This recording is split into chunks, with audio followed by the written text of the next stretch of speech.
চরণ বড় ভালোবাসি হে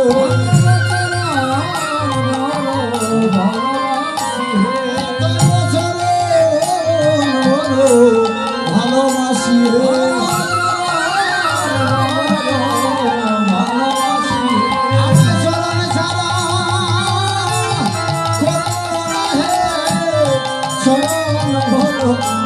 ভালোবাসি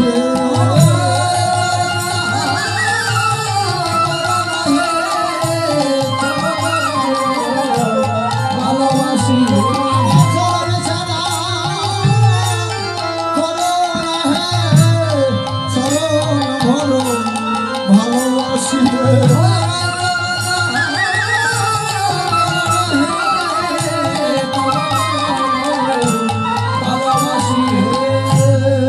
এইভাবে যারা গৌরহরির চরণে লুটিয়ে পড়বে তাদের মানব জীবন কানা ধন্য হয়ে যাবে। তার যেদিন দেহ তরিকানা ভেঙে যাবে গৌরহরি সেদিন নৌকা নিয়ে আসবে। ওই ভক্ত সারা জীবন আমার উপাসনা করে, আজ যদি সেই ভক্তকে আমি পার না করি রে তাহলে আমার মধুসূদন নামে কলঙ্ক রবে। তাই গৌরহরির চরণকে সম্পদ করবেন, দেখবেন ইহকাল পরকালে আপনার আমার জীবন কানা ধন্য হয়ে যাবে। তখন একজন ভক্ত একটা মালা নিয়ে কি করছে জানেন? গৌরহরি তো কীর্তনে নৃত্য করছেন, তখন একজন ভক্ত এই মালা নিয়ে পদেই গৌরায় অঙ্গে সুগন্ধি চন্দন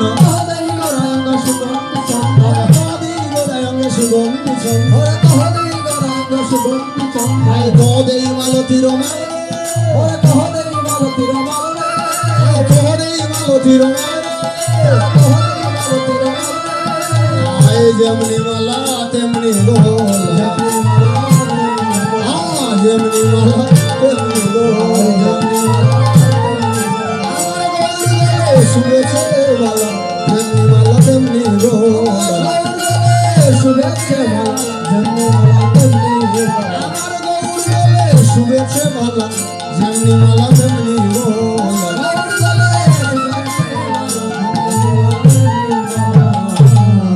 তাই মালার কথা বর্ণনা করছেন। এই যে মালাগুলা দেওয়া হয়েছে আর আপনার আমার গলে দেওয়া হয়েছে, এই যে বৈষ্ণব বাবারা আছেন এই মালাটা কি করে দিয়েছেন? প্রসাদী করে দিয়েছেন।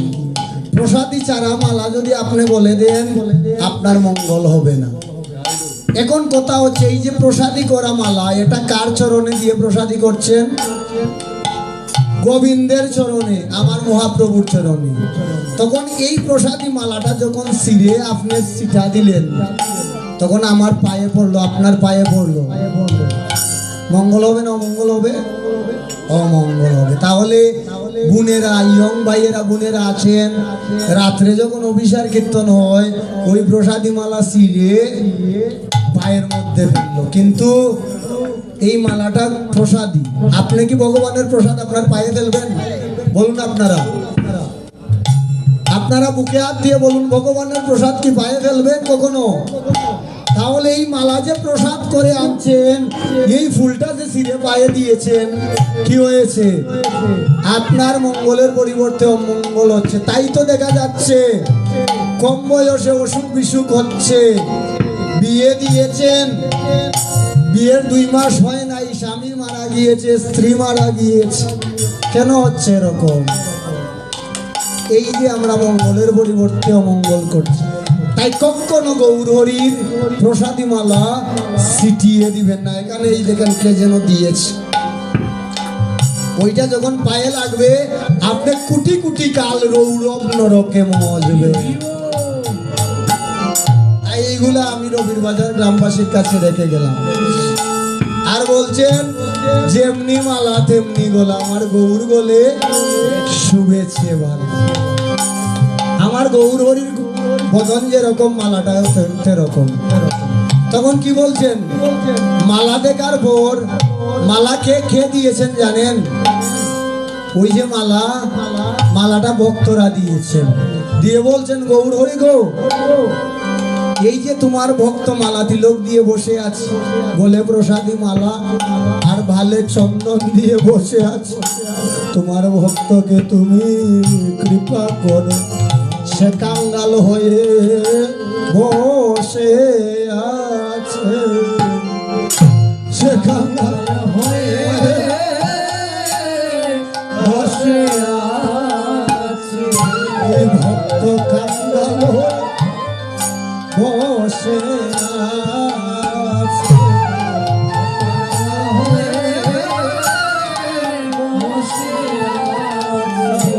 ওই ভক্ত কাঙ্গাল হয়ে বসে আছে,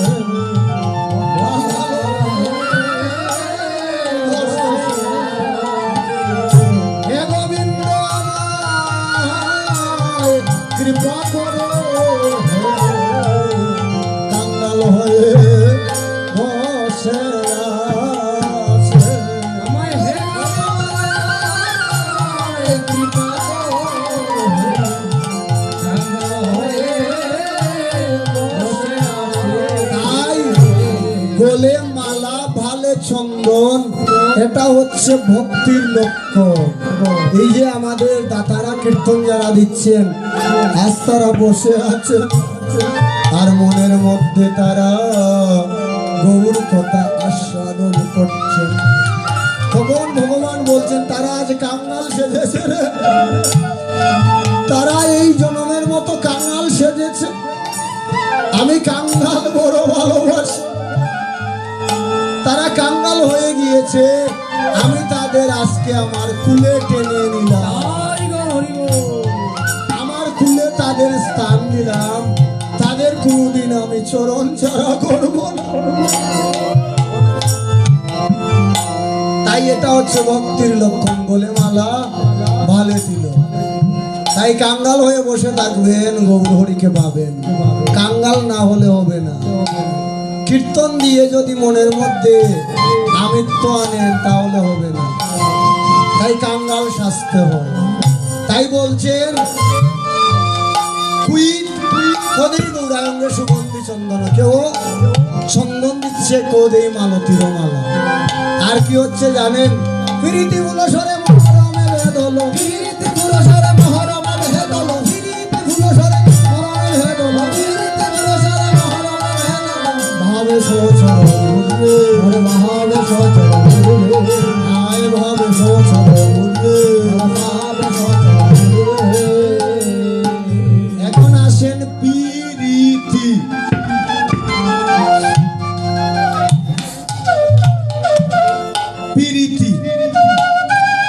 প্রীতি কথা শোনা মাত্রই আপনার আমার মধ্যে একটা ভাব জাগে, oh I love you, I love you এইগুলা। তখন বৈষ্ণব কবি চণ্ডীদাস বলছেন, প্রীতি জানিস কি? তাহলে শুনে নে। একটা যুবক একটা যুবতীকে, এই যে আসছে ভ্যালেন্টাইন ডে 14ই ফেব্রুয়ারি আসছে না, তখন যুবক যুবতী কি করে গোলাপ ফুল নিয়ে বলে আই লাভ ইউ, আর যুবতী বলে আই লাভ ইউ টু, এইরকম হয়।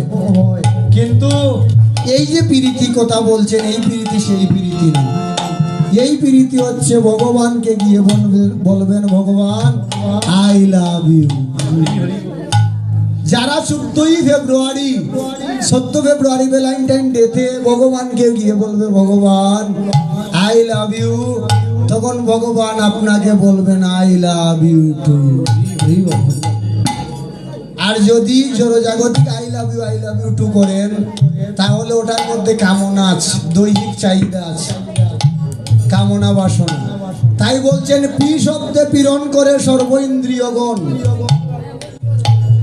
প্রীতির যে পয়র সৈকার প্রথম অক্ষর, সর্ব ইন্দ্রিয়গণ। আপনি যখন গুরুদেবের কাছ থেকে দীক্ষা নেবেন বৈষ্ণবীয় মন্ত্রে, তখন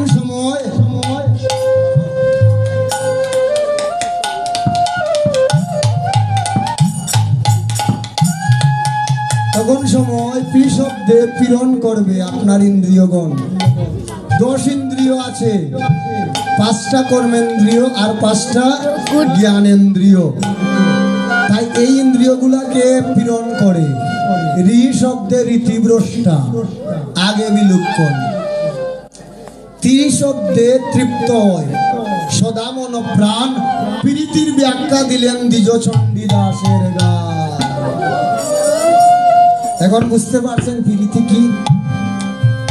তাই প্রীতি বলছেন যে পীড়ন করবে, আর পরিশেষে গোবিন্দের সাথে প্রীতি করলে আপনার আমার জীবন কানা তৃপ্তি হয়ে যায়। তাই গৌর হরির সাথে প্রীতি করো, গৌর হরির সাথে আমার গোবিন্দের সাথে প্রীতি করো, গোবিন্দের সাথে তুদের পারের হয়ে যাবে রে, আমার গোবিন্দের সাথে প্রীতি করো।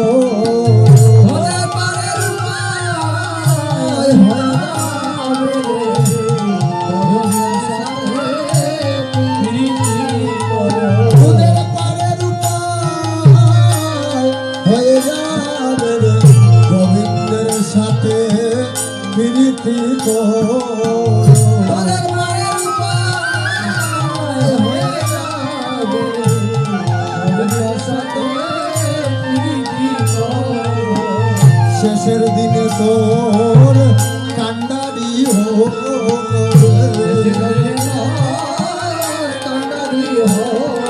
ও ভাই রে, শেষের দিনে তোর কান্ডারি হোক,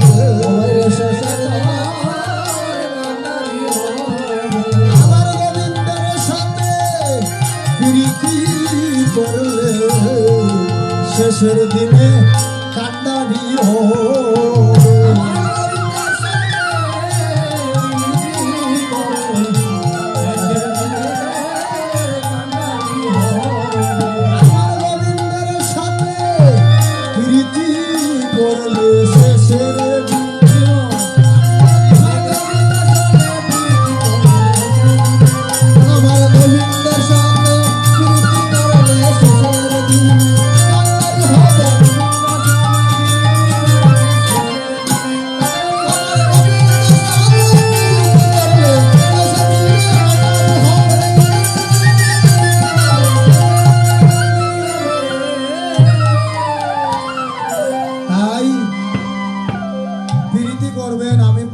ভাইদের বলছি, একটা বয়স আসে, সবারই প্রেম ভালোবাসা হয়, করবেন আপনারা দেখে শুনে বুঝে করবেন। কারণ আপনি আমাকে কনভার্ট করার জন্য অনেকেই প্রস্তুত। আমি আর বিস্তর আলোচনা করলাম না, এইখানেই রয়ে গেলাম। প্রেম ভালোবাসা করবেন, দেখে শুনে করবেন, কোনো লোভে পড়বেন না। আর বোনেরা ভাইয়েদের বলছি, প্রেম ভালোবাসা করে নিজের দেহ মান সম্মান বিলিয়ে দিবেন না। ওইগুলা পরে ভিডিও করে কি করে ছেড়ে দেয় ইন্টারনেটে। আর তখন সময় কি হয়, বোনেরা ভাইয়েরা মুখ লজ্জা লোক লজ্জার বইয়ে বলে পাশ দেয়, আত্মহত্যা করে। এইগুলা আসির কথা নয়। তাই প্রীতি করবেন, সাবধানে করবেন, দেখবেন যাতে পরে গোলের মধ্যে পাশ দিতে না হয়। অনেক বোনেদের দিকে দেখেছি আমি, চিঠির মধ্যে লিখে গিয়েছে, আমি ফাঁস দিয়েছি, আমার গোলে ফাঁস দিলাম, আমি লোক লজ্জার ভয়ে আর থাকতে পারছি না। তাই প্রীতি করবেন, ভালো কথা, সনাতন ধর্মে থাকবেন, আর বুঝে শুনে করবেন, কোনো কামনা বাসনায় ঢুকবেন না। কথাগুলো রেখে গেলাম। তাই কি বলছেন, প্রীতি বুলসরে মরমে বেদলো ভাবে সহচর ভূত। তখন ওই বাবাকে বলছেন, জানিস আজ তো রবির বাজার গৌরহরি আসছেন রে, তাহলে চেয়ে দেখ গৌরহরিকে যেমন কিরকম চেনা চেনা মনে হচ্ছে। আমার মনে হয় কি জানিস, কত করে জানো কি বললো, কত করে জানো কি বললো, কত করে জানো কি বললো। আমার মনে হয় মহাপ্রভু আজ রবির বাজার দেববাড়িতে আসছেন, এসে কীর্তন করছেন। আমার মহাপ্রভু জানকী বল্লভ, বল্লভ মানে স্বামী, আর জানকী হচ্ছেন একজন ব্যক্তির নাম। জানকী কে জানেন আপনারা?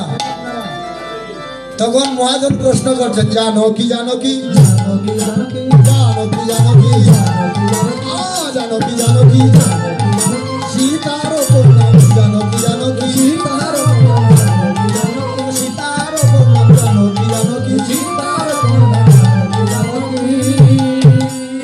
আপনারা কি জানেন জানকী ভাই? কি জানবো? সীতা দেবীর অপর নাম জানকী। তাই গৌরহরিকে বলা হয় জানকীনাথ। ও এটা ত্রেতা যুগের কথা, আমরা তো কলিযুগে আছি। তখন আরেক ভক্ত বলছেন, এই মাকে ওগো রবির বাজার যে গৌরহরি আসছেন, আমার মনে হয় জানকীনাথ নয়, শ্রী রাধার প্রিয় পাশবান রাধা রানী রাজ এই মায়েদের আলোয় গৌরহরি আসছেন। মায়েরা খানাখানি করছেন, রাধা রানীর পাঁচটি বান, মদন মাদন স্তম্ভন সুষণ আর মোহন। এটা আরো 2 ঘন্টার ব্যাখ্যা, অনেক বিস্তর লম্বা।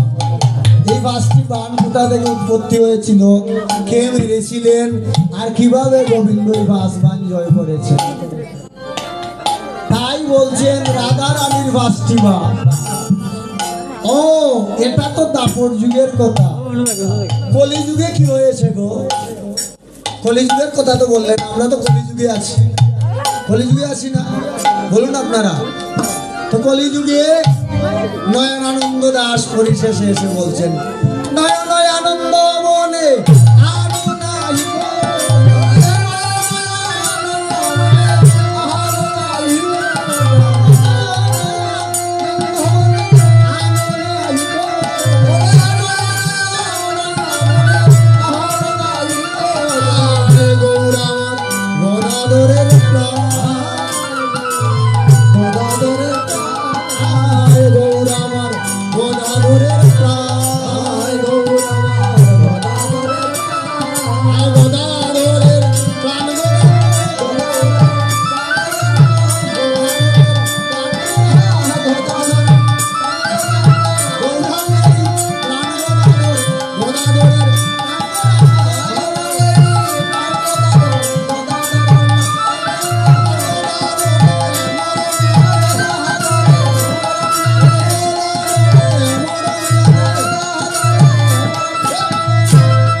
রমজানের সময় বুঝে দাঁড়ায় মানে।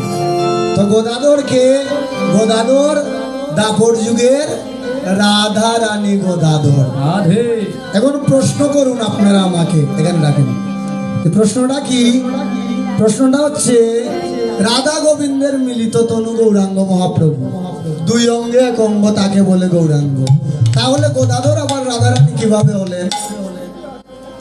তখন এই প্রশ্নের উত্তর দিচ্ছেন যে গোদাধর রাধা রানী হওয়ার কারণ হচ্ছে, গোদাধর রাধা রানীর একটা অংশ। আপনার আমার কিন্তু 16 কলা অংশ আছে। আপনার আমার কত কলা? 16 কলা। তখন রাধা রানী গোলকধামে যখন গোবিন্দের অঙ্গে বৃন্দাবনে আসার জন্য মিলিত হচ্ছেন, 1 কলা করে 15 কলা বিলীন হয়ে গিয়েছে।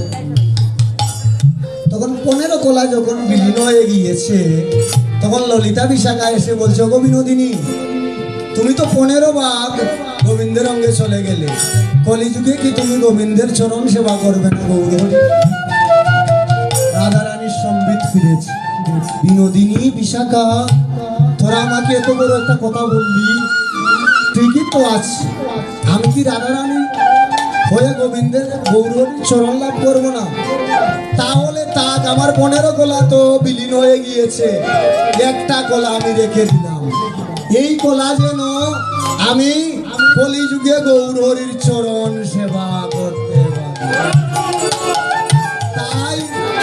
ওই এক গলা গদাধর হয়ে আসছে, আর 15 গলা রাধারানী গৌর হরিরঙ্গ। তাই বলছেন গদাধরে মরম জানে, গদাধরে মরম জানে, সময় বুঝে দাঁড়ায় গদাধরে মরম জানে, সময় বুঝে দাঁড়ায় গদাধরে মরম জানে,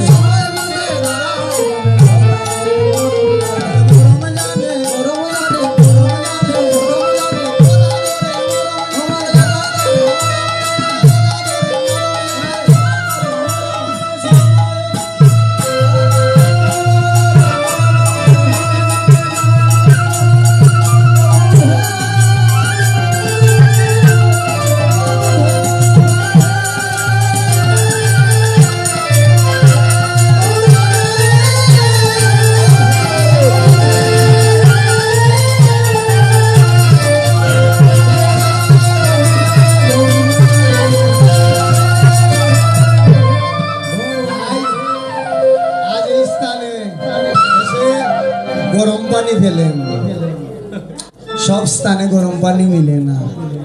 তো এই স্থানে এসে আমি গরম পানি পেয়েছি, আমার মায়ের আদর পেয়ে গেলাম। হরিবল। আপনারা যিনি আমাকে গরম পানি দিয়েছেন তিনি আমার মাতৃতুল্য হয়ে গেলেন। আমার মা আমাকে বলেন, তুমি যদি কীর্তনে যাও, যেখানে যাবে ওইখানে গিয়ে বলো আমাকে একটু গরম পানি দাও। তাই আজ গরম পানি দিয়ে আমাকে জীবনের মতো ঋণী করলেন। হরিবল। তাই আপনারা আশীর্বাদ রাখবেন, যারা এহেন সেবা করছেন, ভক্তদের হরিনাম যজ্ঞের আয়োজন করছেন, তারা যেন জন্মে জন্মে গৌর হরির চরণে থাকতে পারে, গৌর হরির চরণ যেন তারা সম্পদ করতে পারে। তাই 12টা হয়ে যাচ্ছে, আমি আর বেশি বিলম্ব করবো না, কারণ 8টায় উঠেছিলাম, 11টা হয়েছে। তাই আরো অনেকগুলা ভোজ, আরো 4-5 ঘন্টার সময়ের দরকার। যাই হোক, এখানে 8টার সময় অধিবাস আরম্ভ হয়েছে। আমি কৃতার্থ, কারণ অন্যান্য জায়গায় 8টার সময় হয় না, 10টায় অধিবাস দেয়। 2 ঘন্টার ভিতর হুড়ুহুড়ি করে শুধু পদ আস্বাদন করতে হবে। তাই আপনারা রবির বাজার গ্রামবাসী ভাগ্যবান, আপনাদের ভক্তি অটুট থাকুক, আপনারা যেন ভগবানের চরণে এইভাবে বিলীন হয়ে থাকতে পারেন। তাই এতক্ষণ গেল হরিনাম যজ্ঞে গৌর হরির পরিচয় পর্ব, তারপর কীর্তনের পরিচয় পর্ব। এখন হরিনাম সংকীর্তনের বিচার করছেন। এই যে হরিনাম সংকীর্তন আমার এই ভাইয়ের আয়োজন করছেন, এটা কি বিচার করেন না? গ্রামের পঞ্চায়েত দেখেছেন, ডাকেন নাই? আপনারা ডাকেন নাই গ্রামের পঞ্চায়েত? দেখে কিভাবে কি করতে হবে, কোথাকার কীর্তনী দল আনতে হবে, বৈষ্ণব কোথাকার আনতে হবে, সবকিছু একটা বিচার বিশ্লেষণ করেছেন। তদ্রূপ এই যে হরিনাম সংকীর্তন, তার বিচার হয়েছে অদ্বৈত গৃহে। অদ্বৈত গৃহে বিচার হয়েছে, সেই বিচারের কথাবার্তা বলছেন। কি কথা? তখন বৈষ্ণব কবি পরমেশ্বর দাস কি কথা বলছেন?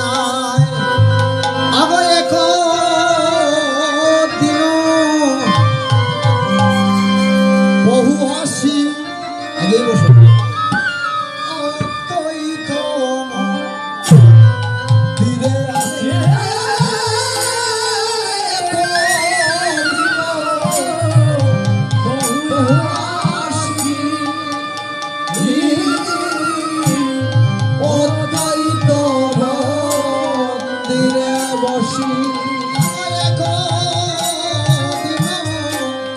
বহু হাসি অদ্বৈত মন্দিরে আসি, বহু আসি অদ্বৈত মন্দিরে আসি। আবার বসিলেন সচির মা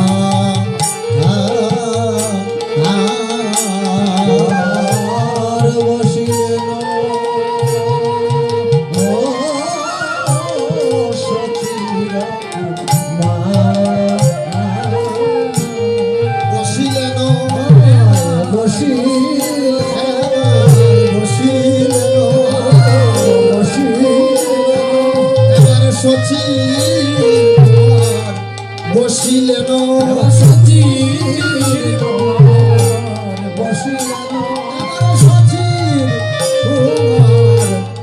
বসিলেন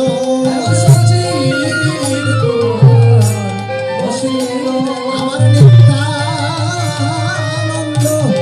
সঙ্গে নিয়ে সচিব কুমার বসিলেন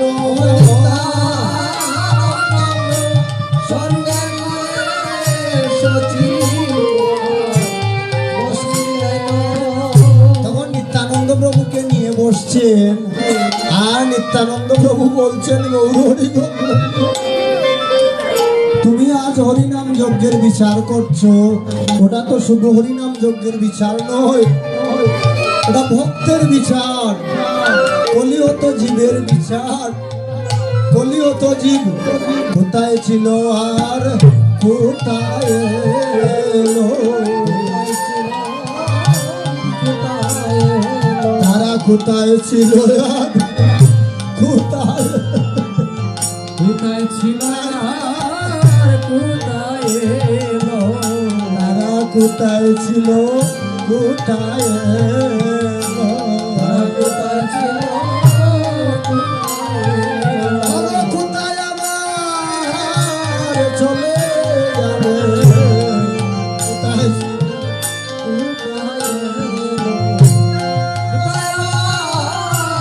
চলে কোথায় চলে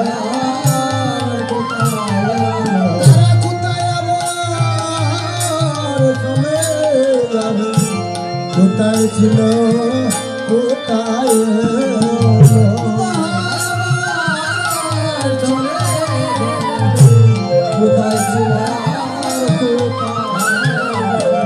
হ্যাঁ, নিত্যানন্দ মহাপ্রভুকে বলছেন, মহাপ্রভু গো, কলিহত জীব মায়া কবলে হাবুডুবু কাচ্ছে, তুমি তাদের বিচার করবে না।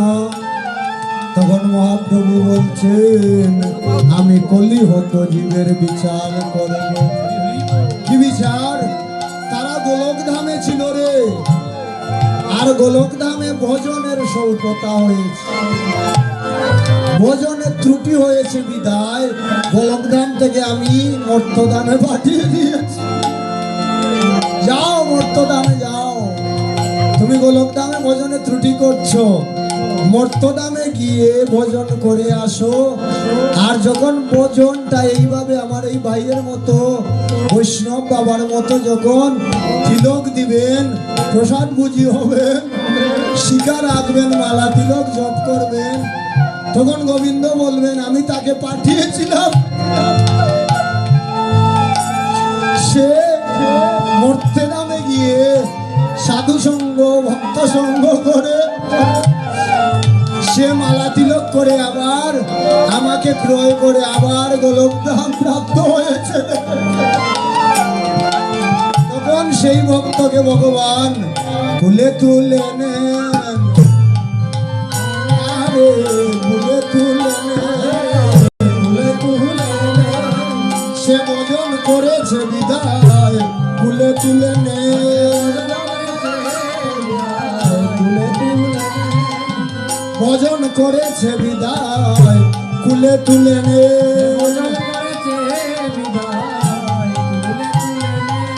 কুলে নিয়ে তারে চরণ দান করে ভজন করেছে বিদায় কুলে তুলে নে, চরণ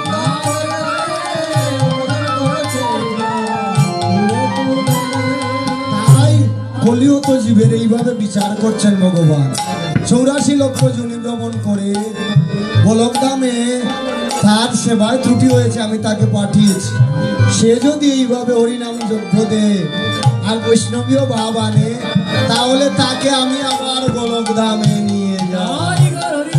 তখন তাকে নিত্য সেবায়, রাধা গোবিন্দের নিত্য সেবায় আমি তাকে লাগিয়ে দিই। তখন এই ভাব কান্তি যখন বিচার হচ্ছে, তখন নিত্যানন্দ করি সঙ্গে অদ্বৈত বসিলা রঙ্গে মহোৎসবের করিলা বিচার। তখন কয়জন হলো? নিত্যানন্দ, অদ্বৈত আর মহাপ্রভু, তিনজন মিলে হরিনাম সংকীর্তনের বিচার করছেন।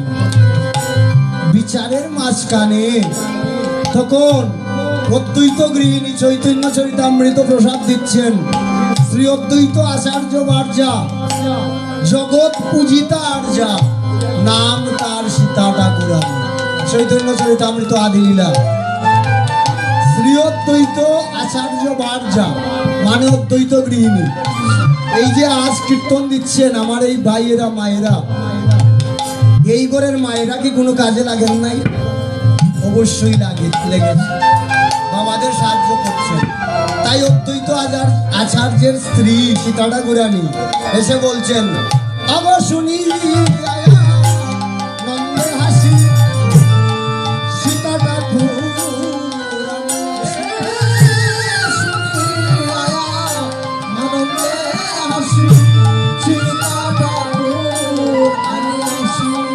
আবার কইল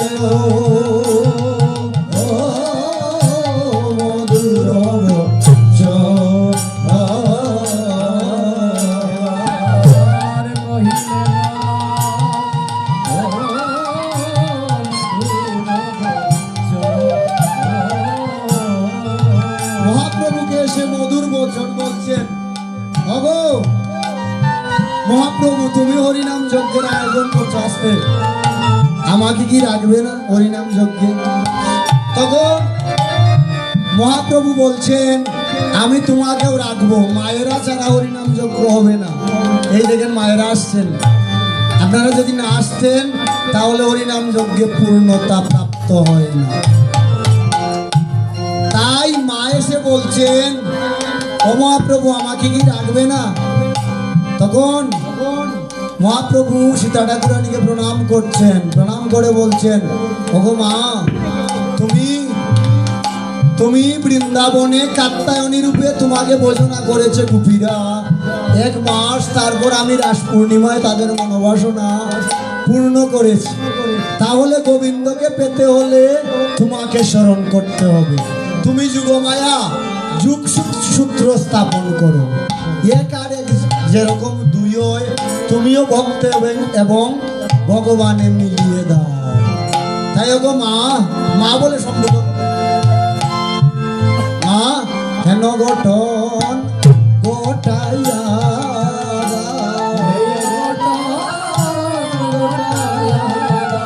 আমায় এই অঘটন গোটাইয়া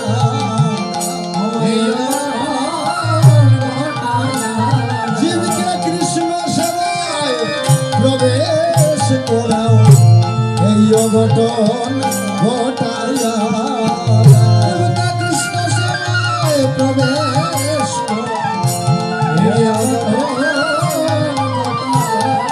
অজিতকে কৃষ্ণ সেবায় প্রবেশ করাও, এই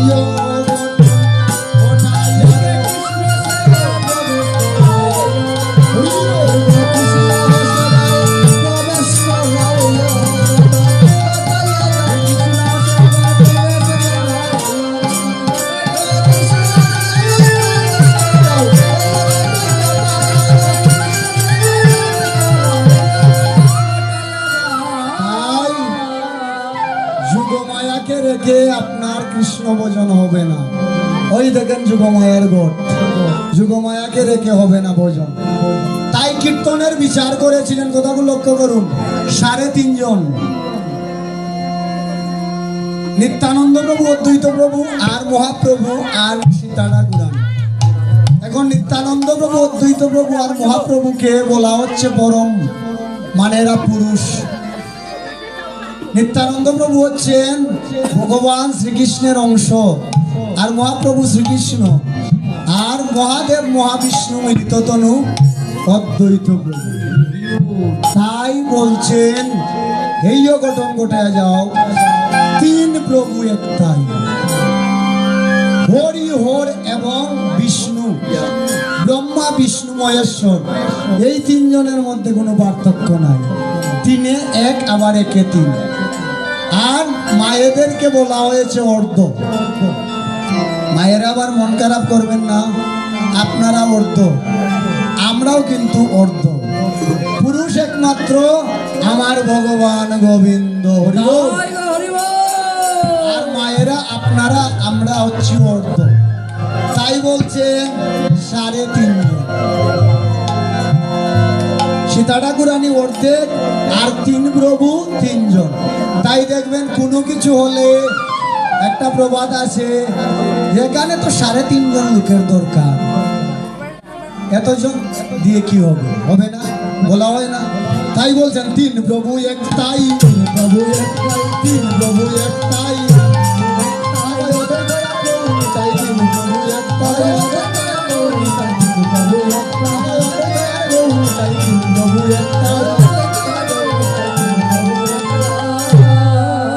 অদ্বৈত গৌর এবং নিতাই 3 এক। এই 3-এর মধ্যে কোনো বিভেদ করবেন না। তখন শুনিয়া আনন্দে আসি, সীতা ঠাকুরানী আসি কইলেন মধুর বচন, তা শুনিয়া আনন্দ মনে উৎসবের বিধান, কিছু সচিরানন্দ কিছু সচিরানন্দ। ঠাকুরানী সীতা বৈষ্ণব ঠাকুরানী সীতা বৈষ্ণব মন্ত্রণা করিয়া যতনে অবৈষ্ণবে হবে না, অবৈষ্ণবে হবে না, অবৈষ্ণবে হবে না।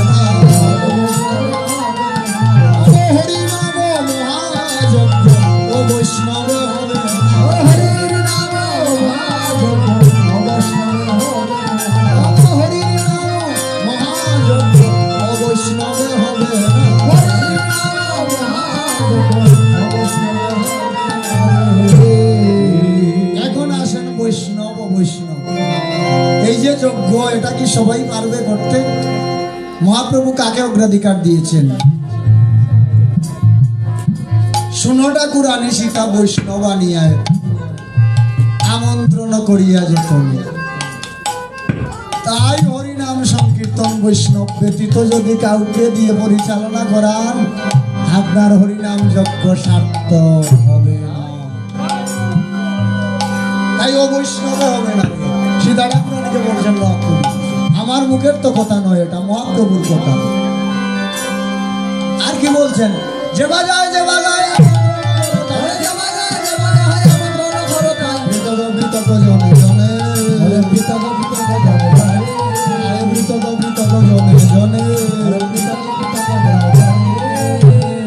এই গ্রামে যারা গায়ক বাদক আছেন তাদেরকে আলাদা আলাদা ভাবে নিমন্ত্রণ করতে হবে। এক গৃহে যদি একজন পিতা গায়ক আর পুত্র বাদক থাকেন, তাহলে আলাদা আলাদা নিমন্ত্রণ করতে হবে, একসাথে করলে হবে না। মহাপ্রভু বলে দিচ্ছেন, যে বাজায় যে গায় আমন্ত্রণ করো তাই পৃথক পৃথক জনে জনে। এই কথা বলছেন মহাপ্রভু ঘরের ভিতর সীতা ঠাকুরানীকে নিয়ে যজ্ঞের যে বিচার করছেন। এখন সবার মধ্যে সে উপস্থিত অদ্বৈত অঙ্গনে। এত বলি গৌরা রায় আজ্ঞা দিলা সভা, এত বলি গৌরা রায় আজ্ঞা দিলা সভা, এত বলি গৌরা রায় আজ্ঞা দিলা সভা, এত বলি গৌরা রায় আজ্ঞা দিলা সভা। বৈষ্ণব করো আমন্ত্রণ, বৈষ্ণব করো আমন্ত্রণ, কুলধরা তাল লইয়া ও গুরু চন্দন দিয়া,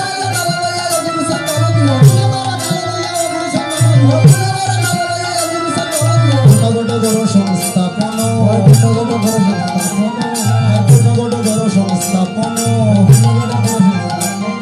আর কোন বড় গোলা তাহেবা তো ফুল মালা, গোলা তাহেবা তো ফুল মালা, কোন বড় গোলা তাহেবা তো ফুল মালা, কোন বড় গোলা তাহেবা তো ফুল মালা। কীর্তন মণ্ডল কৌত হলে, কীর্তন মণ্ডল কৌত হলে ভগবান সঙ্গ গুয়াকে তোমাকে দেখিয়া, ভগবান সঙ্গ গুয়াকে তোমাকে দেখিয়া, ফুল মঙ্গল সন্ধ্যা কালে, ফুল মঙ্গল সন্ধ্যা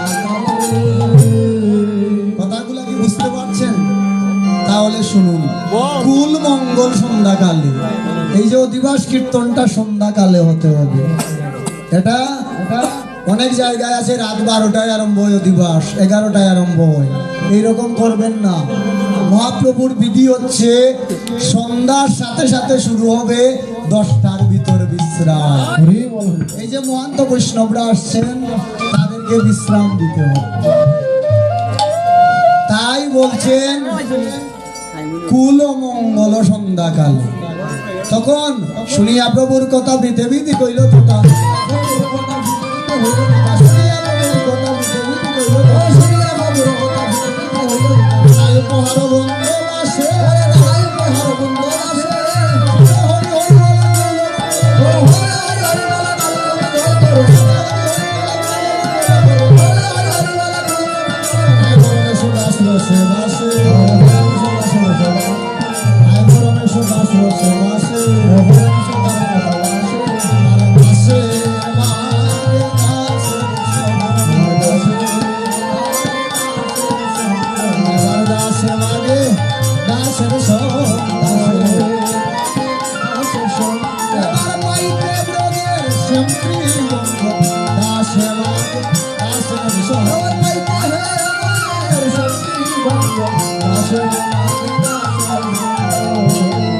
আসেন দাসে মাগলো দাসের সঙ্গ।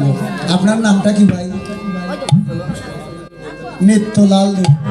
এখন আমার নাম দুলন দেব। তো দেব দেবের সঙ্গ মাগলো না কেন বলুন আপনারা? এই যে আমরা দুই ভাই দেব, আমরা এক দেব।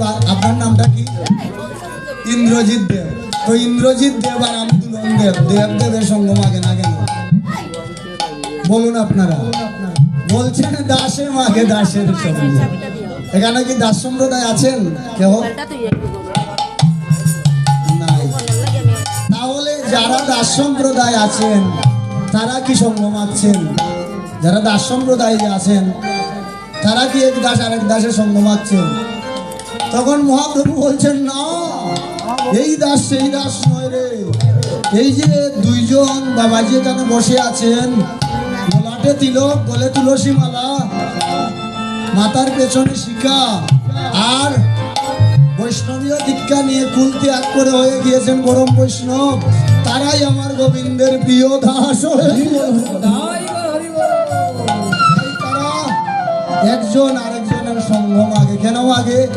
আমাকে তুমি কৃষ্ণ সুখে সুখী করো ভাই, আমরা যেন কৃষ্ণ সুখে সুখী হতে পারি। এই দাসের কথা বলা হয়েছে। তাই দাসের কথাটা আরেকটু আমি বলি, এদিকে 12টা হয়ে যাচ্ছে। আমার নাম দুলন দেব, এই ভাইয়ের নাম ইন্দ্রজিৎ দেব। এটা কি আমার আর এই ভাইয়ের স্বরূপ? বলুন আপনারা। আপনার নাম অজিত মল্লিক, এই ভাইয়ের স্বরূপটা কি অজিত মল্লিক? তখন বলছেন স্বরূপটা জেনে নাও।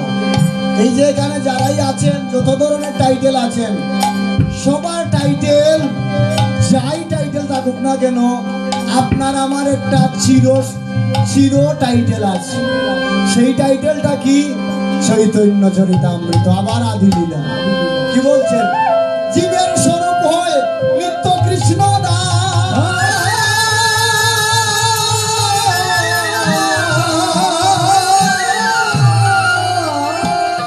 বুঝতে পারছেন?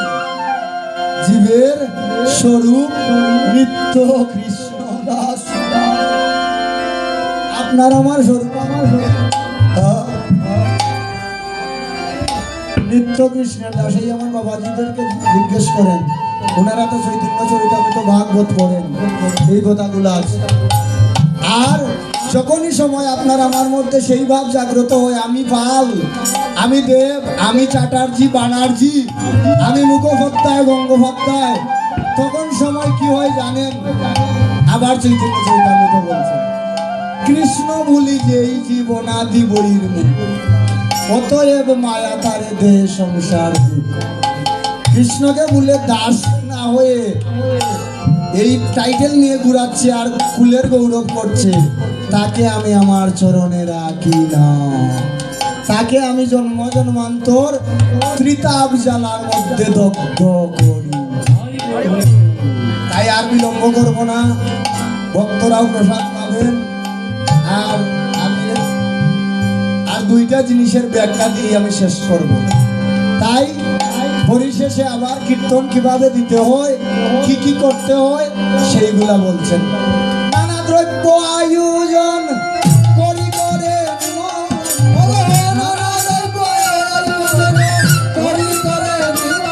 করোনা কৃপা করি, করোনা কৃপা করি, করোনা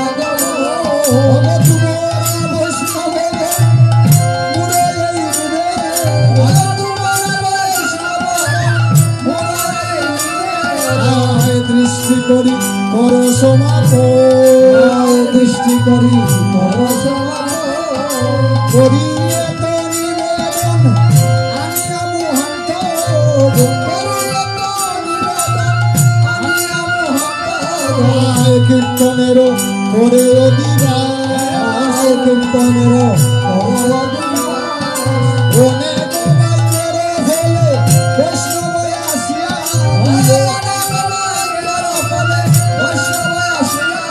আয় কালী হবে চৈতন্য বিলাস, কালী হবে শ্রীকৃষ্ণের লীলারাম করিলেন আশা,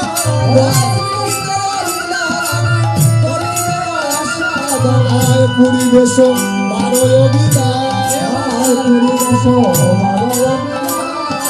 শ্রীকৃষ্ণ চৈতন্য চন্দ্র সকল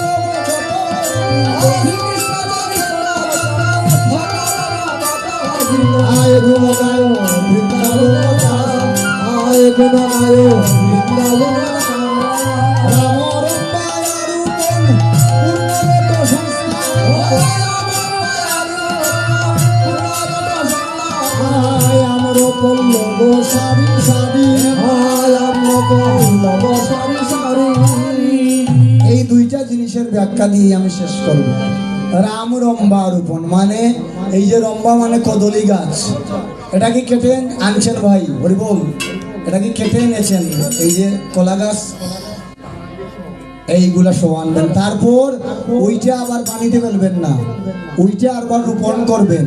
রোপণ করে ওই গাছের যে ফলটা আসবে সেটা যদি আপনি খান তাহলে আপনার কৃষ্ণ প্রেম লাভ হবে। এখন কলা গাছের কথাটা একটু বলি। কলা গাছ কেন দেওয়ার প্রয়োজন? এখানে একটা কাঁঠাল গাছ দিলে কি হতো? দুই সাইডে দুইটা কাঁঠাল গাছ, অথবা দুই সাইডে দুইটা নারকেল গাছ, সুপারি গাছ। কেন বলা হয়েছে কলা গাছ? কলা গাছের কথা জেনে নেন। কলা গাছের নাম ছিল কদলী, একজন নারী ছিলেন, উনার পিতার নাম ছিল উর্বঋষি। ব্রহ্মবৈবর্ত পুরাণ সৃষ্টিতত্ত্ব পড়লেই আপনারা জানতে পারবেন। উর্বঋষি কদলীকে দুর্বাসা মুনির কাছে বিয়ে দিয়েছিলেন। আর দুর্বাসা মুনি অত্যন্ত ক্রোধী একজন মুনি। তিনি বলেছিলেন, আপনার মেয়েকে আমি বিয়ে করব, একটা শর্ত আছে। কি শর্ত? তখন দুর্বাসা মুনি বলেছিলেন, আমার সুখের মধ্যে যদি কোনোদিন বিঘ্ন ঘটায় আপনার মেয়েকে আমি ত্যাগ করে ব্রহ্মশাপ দিব। তো হয়েছে, বিয়ে হয়ে গিয়েছে। তখন একদিন বিয়ের অনেক বছর পর দুর্বাসা মুনি ঘুমিয়ে আছেন বিকালবেলা। এদিকে বিকাল হতে হতে সন্ধ্যা হয়ে গিয়েছে, আর কদলী ভাবছেন, আমার স্বামী তো সন্ধ্যা প্রত্যেক দিন করেন, ত্রিসন্ধ্যা গায়ত্রী, ব্রাহ্মণ মানুষ। এখন যদি আমার স্বামীকে আমি না জাগিয়ে দেই তাহলে তো আমার সতী সতী আমি পতিব্রতা হলাম না। তাই গিয়ে স্বামী স্বামী স্বামী স্বামী বলে ডাক দিয়েছেন। দুর্বাসা জেগে উঠেছেন, হয়ে ক্রুদে ক্রুদান্বিত, কদলী তোমাকে না বলেছিলাম আমার সুখে বিঘ্ন না ঘটানোর জন্য? তুমি আমার সুখে বিঘ্ন ঘটিয়েছ, আমি তোমাকে ব্রহ্মশাপ দিয়ে এখন সাই করে দিলাম। তখন দুর্বাসা মুনির অভিশাপে কদলী সাথে সাথে বর্ষে পরিণত হয়ে গেলেন, ছাই হয়ে গেলেন। যখনই ছাই হয়ে গেলেন তখন দুর্বাসা মুনির ক্রোধ শান্ত হয়েছে। তখন কদলী ছাই থেকে বলছেন, হে স্বামী দেবতা, আপনি আমাকে অভিশাপ দিয়েছেন, আমি মাথা পেতে নিয়েছি, কিন্তু আমাকে এমন একটি আশীর্বাদ করেন যাতে আমার জনম কানা সার্থক হয়ে যায়। তখন আশীর্বাদ দিয়েছেন দুর্বাসা মুনি, ওগো কদলী, তোমাকে আশীর্বাদ করলাম, তুমি এমন একটি বৃক্ষ রূপে জন্মগ্রহণ করবে ধরাধামে। তোমার বৃক্ষ সমস্ত রকমের শুভ কার্যে লাগবে, আর তোমার পাতাও শুভ কার্যে লাগবে, তোমার ফলটাও শুভ কার্যে লাগবে। আমি তোমাকে আশীর্বাদ। বুঝতে পারছেন? এই হচ্ছে এজন্য যে কোনো শুভ কার্যে আপনি এই কদলি গাছ লাগবে। এখন আসেন, এই যে আম পাতা কেন দিয়েছেন? আম পাতার কথা হচ্ছে, আমরা সনাতন শাস্ত্রে যত ধরনের কাজ আছে সর্বাগ্রে আমরা সিদ্ধি দেবতা গণেশকে আহ্বান করি, কিন্তু এখানে তো গণেশের কোনো চিত্রপট নাই। তাহলে আমাদের এই যজ্ঞে কি সিদ্ধি হবে? বলুন আপনারা। গণেশ তো নাই, সিদ্ধি দেবতা, সিদ্ধি কিসে হবে? তখন আবার ব্রহ্মবৈবর্ত পুরাণ বলে দিচ্ছেন, গণেশের দেখবেন মাথা নাই, মাথার মধ্যে কিসের মাথা বসানো? হাতির মাথা। আর মেইন মাথাটা কোথায় গিয়েছে? মহাদেব ত্রিশূল দিয়ে কেটে দিয়েছিলেন। তো ওই মাথাটা যখন কেটেছিলেন তখন ওই মাথাটা কোথায় গেল? মাথা কাটার পর ওই মাথা উড়ে গিয়ে একটা আম বৃক্ষের মধ্যে পড়েছে, আম গাছের মধ্যে। আর দেবতারা দ্রুত চলে এসে ওই আম বৃক্ষের আম পাতা দিয়ে ওই কাটা মাথাটা সংরক্ষণ করেছিলেন। ওই গণেশের কাটা মাথাটা আম পাতা দিয়ে পেঁচিয়ে রেখেছেন দেবতারা। তখন মহাদেবের ক্রোধ যখন শান্ত হয়েছে, মহাদেব এসে বলছেন, আমার ছেলের মাথা কোথায়? যে দেবতারা বলছেন, এই দেখেন আম বৃক্ষ দিয়ে আমের পাতা দিয়ে পেঁচিয়ে রেখেছি, ওই মাথাটা দিয়ে দাও, আমি একটি গুহায় রাখবো। এটা এখন ভারতের একটা গুহায় আছে, ওইখানে তীর্থস্থান, গণেশের তীর্থ, আপনারা গেলে যেতেও পারেন। হরি বল। তখন আম্রবৃক্ষ, আম গাছ বলেছিল, প্রভু আমি আপনার সন্তানের মাথাটা পেয়েছি, যত্ন করে রেখেছি, আমাকে একটা আশীর্বাদ দাও। তখন মহাদেব বলেছিলেন, তোমাকে আশীর্বাদ করলাম আমবৃক্ষ, তোমার প্রত্যেকটা পাতায় পাতায় আমার সন্তান গণেশের অধিষ্ঠান থাকবে। হইবে প্রত্যেক পাতায় পাতায়। আর কোন যজ্ঞ হলে গণেশের চিত্রপটের পরিবর্তে আম পাতা দেয়া হবে। তাই এই আম পাতা, তাই আমি কথাগুলো রেখে দিলাম, এই দুইটা কথা। আর আরেকটা কথা, পূর্ণ ঘট, এই ঘটের মধ্যে একটা নারিকেল আছে, এই নারিকেল মানুষের মাথা স্বরূপ। আর ঘট 5টা উপকরণ দিয়ে আছে, অগ্নি, পঞ্চভূত, এই যে গীতায় আছে না পঞ্চভূতের কথা, অগ্নি, জল, বায়ু, মাটি আর আকাশ, এই 5টি তত্ত্ব এই ঘটের মধ্যে রয়েছে। তাই এই ঘট যেখানে থাকবে মঙ্গল ঘট, সেখানে মঙ্গল হবে। তাই বলছে আমরা বললো সারি সারি দ্বিজ বেদ ধ্বনি করে নারীগণে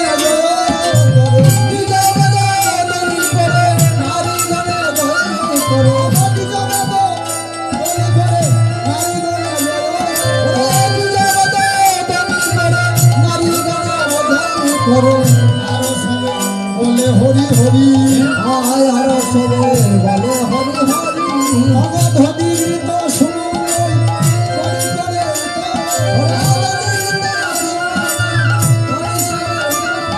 আয় করো তো নন্দ প্রকাশ, করো তো নন্দ প্রকাশ, নন্দ প্রকাশ আনিয়া বৈষ্ণবগণ দিয়া মাল্য সূচন, আয় কীর্তন মঙ্গলয় দিবাস, মঙ্গলয় সবার আনন্দ বৈষ্ণবের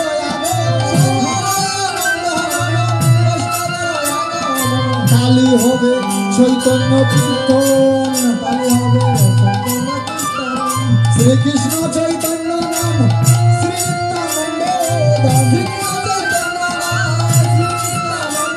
রায় গুণগায় বাস বৃন্দাবন, এই তো হলো নবদ্বীপ, এই তো হলো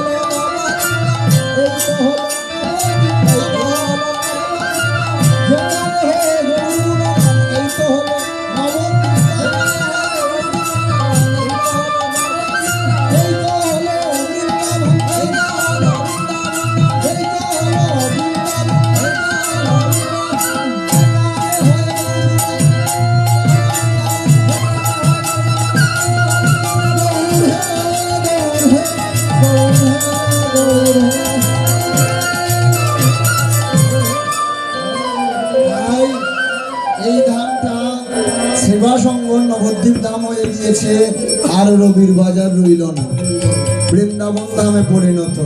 তাই বলছেন জয় জয় নবদ্বীপ মাছ গৌরাঙ্গয়া দেশ পাইয়া ঠাকুর দৈত যাইয়া দেশ পাইয়া ঠাকুর দৈত যাইয়া এবার করে কুলো ও মঙ্গলের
আমি মালা দিলাম চন্দন দিলাম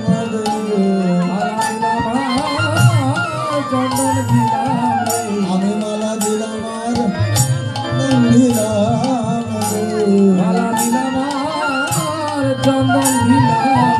শুভ দিবসে বরণ করিলাম মালা দিলাম চন্দন দিলাম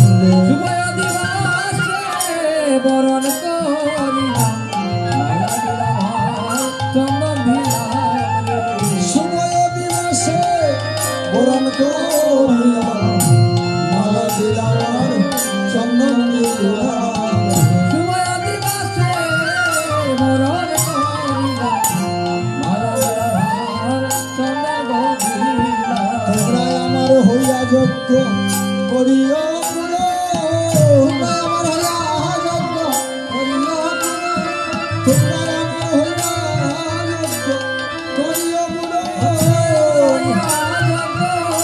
করিও পুরো আমি দাসের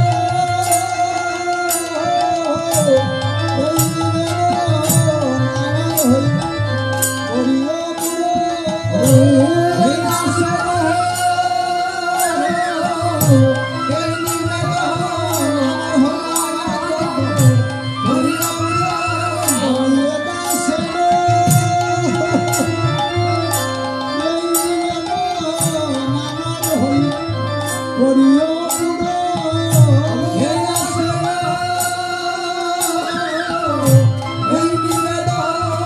আমার হইয়া করিও পুরো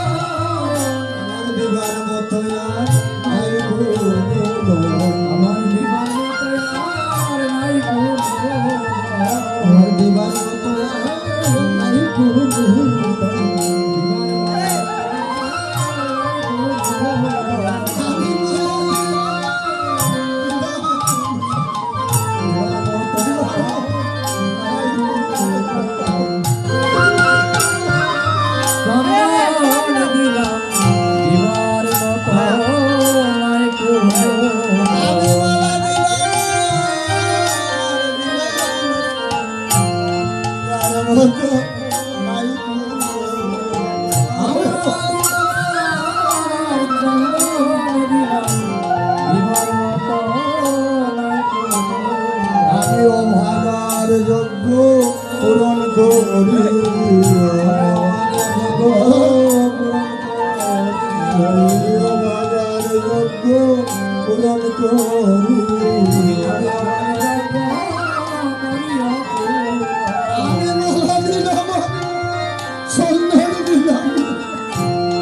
ভাগার যোগ্য গ্রহণ করি আমি